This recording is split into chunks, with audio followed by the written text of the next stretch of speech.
Alors que la majorité de la communauté scientifique s'accorde sur le fait que le dérèglement climatique est une conséquence de l'activité humaine, il intervient des personnes souvent issues de la sphère intellectuelle conservatrice qui remettent en question le rôle de l'homme sur le réchauffement climatique. Nous pouvons citer Richard Lindzen ou Harry.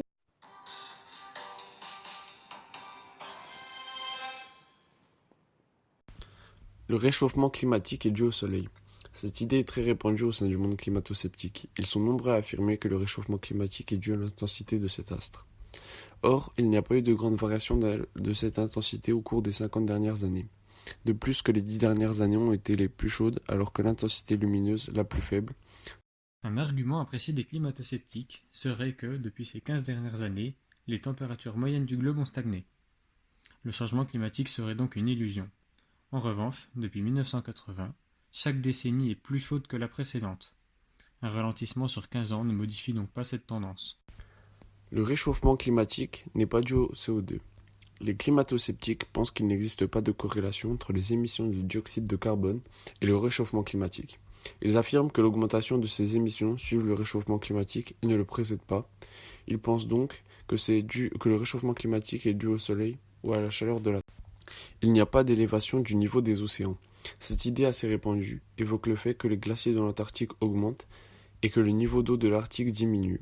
C'est donc pour eux la preuve qu'il n'y a pas de réchauffement climatique.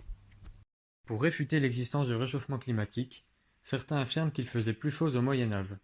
Ce n'est pas vrai, car même si les températures moyennes étaient effectivement plus élevées dans l'hémisphère nord à cette époque, ce n'est pas le cas de l'entièreté de la planète où elles étaient en moyenne plus basses. Le CO2 est émis par des processus naturels. Lorsque l'on respire, on émet du dioxyde de carbone. Selon eux, il ne faudrait donc plus respirer. C'est un argument assez loufoque développé par certains climato-sceptiques qui font preuve de mauvaise foi. Un exemple de travail mené par un scientifique climato-sceptique peut être celui de Richard Müller. Il doute des chiffres de l'évolution des températures du GIEC, le groupe d'experts intergouvernemental sur l'évolution du climat. Il conçoit donc une méthode automatisée du traitement de ces données, mais après plus de 12 ans de recherche, les résultats sont les mêmes. Pour conclure, nous pouvons affirmer que les arguments climato-sceptiques peuvent être considérés comme de mauvaise foi ou totalement infondés dans un intérêt financier.